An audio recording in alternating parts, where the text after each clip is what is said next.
Previously on Primal Tendencies. Why the beard? The history of facial hair is actually quite interesting. Hair on the rest of the body has a purpose, but facial hair has no real purpose other than ornamental. Beards and mustaches only grow on men, and even thousands of years ago, different cultures removed some or even all of the hair from their bodies. Some use clamshells like tweezers to pull out hairs. Some use sharp stones to shave off the unwanted hair. Never before have I had a beard this thick on my face. Some people like how I look with a beard, some people do not.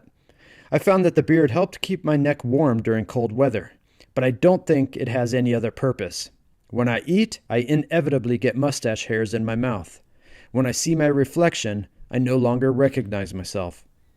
So today, I am going to attempt to remove this beard and mustache in the most primitive way.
It is evident that it certainly is possible to shave with a tool as primitive as an obsidian flake. After 2 hours of scraping my face with this stone, I managed to remove about 35% of my beard and mustache. The process left me with a bad razor burn and a few cuts that possibly could have been avoided with a sharper stone and hotter water. But in Primal Tendencies, you do your best with what you have.